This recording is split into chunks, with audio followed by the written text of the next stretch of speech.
Ever since Dead Stranding came along, I've been obsessed with strand type games. I was invited to the Dev or Die game jam and I saw the perfect opportunity to make my own. In Dev or Die, every single hour there is a Twitch poll of something you have to add to the game. It could be an object, it could be a sound effect, it could be whatever. And this made things extremely interesting. The theme was death, and I had to come up with a unique concept to work around this theme with a strand type game. What if I combine the Dead Stranding idea with the corpse idea?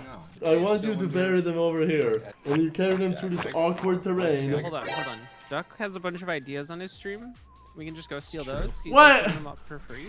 I finally settled on an idea where you work a graveyard shift and you have to bring bodies to the correct locations. So I started off modeling in Blender. Now I'm not great at modeling, but I feel like this is a great way to learn. A quick game jam, some quick modeling, and before you knew it, I had my own playable character. Basketball. Look at him go. Boom, boom, boom, boom, boom. I imported my character to MixMMO to give him a rig. I didn't want to take any animations because I had different plans in mind. I started texturing my character using some simple reference images from Dead Stranding. This didn't have to be too precise or sharp because I knew that the game was going to be quite pixelated and have PlayStation 1 graphics.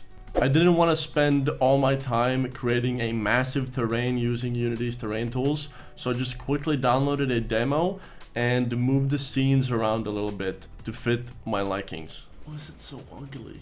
I struggled quite a bit for the player movement. Whoa. What if I have a hovering object and I have 4 raycasts coming down? Who are you talking to right now? I tried several third-person controllers, first-person controllers. Okay, this is not gonna work. What I ended up making was taking a sphere and just rolling it around wherever you wanted. And I was going to put the player on top of that sphere and then animate the player. For animating the player, like I said before, I didn't want to use preset animations. I wanted to use inverse kinematics. I was using a super simple inverse kinematic script that would just move 2 different parts with a target. I ended up tweaking how these legs would move afterwards. I didn't mind it looking kind of clunky and not realistic. I had a clear direction in mind of what things were gonna look like, and this perfectly fit my needs. Something I like to do sort of the midway through of developing a jam game is work on the looks. I think looks are extremely important. We want some of this, then we want some of some color grading. Making it so deserty. How do I make it less deserty? You can add so much to your game with just a few particle effects, just a little fog.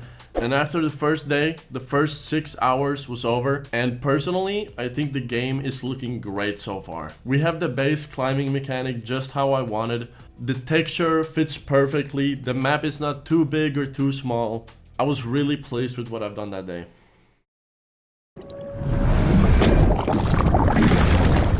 At the start of day 2, I went right into developing. I wanted to add some sound effects.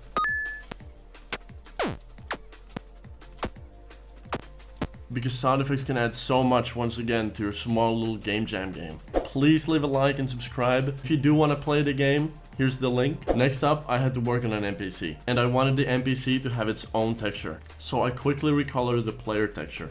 I gave the NPC some speech, some sound effects.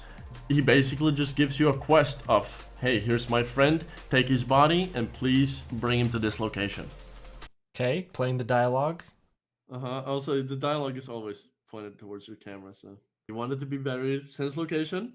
Oh. It says infinitum, but Infinitum. yeah, we're gonna. You saw it. Now for these sounds. The sounds are zombie death, fireworks, or banjo number 2, LM gotcha. I'm sure that will be a popular one. I kind of want to vote for it without even listening to it. So I had the perfect idea of taking that soundtrack, stretching it out really far, and using it as my ambient background noise. This worked perfectly because the banjo sound itself became its own melody inside of the game.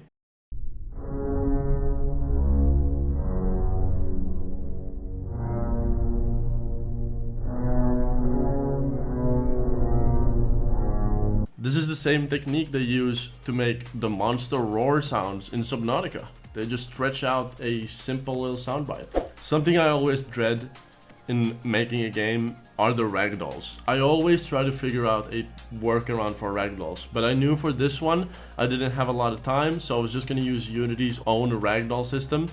The ragdoll looks really good. Oh, that is so perfect! Oh my god, yes! And surely this wouldn't cause any problems. It did. It caused a lot of issues. So take him. Oh lordy! Body launching, new tech.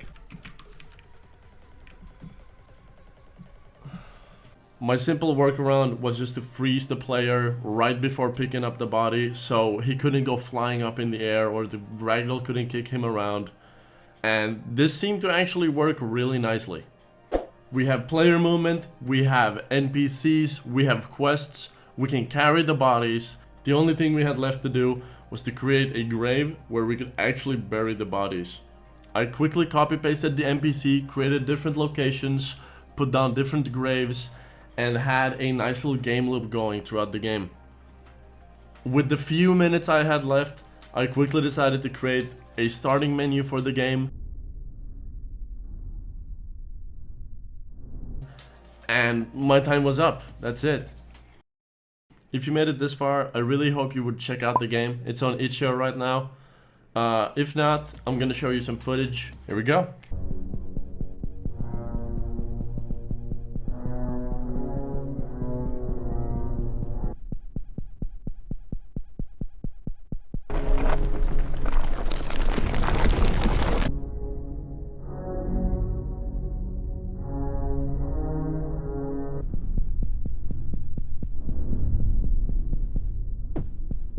Something I'd like to add is just kind of more items, more interaction with the world. If you want to see that, let me know in the comments below, and maybe I'll do a little update for the game.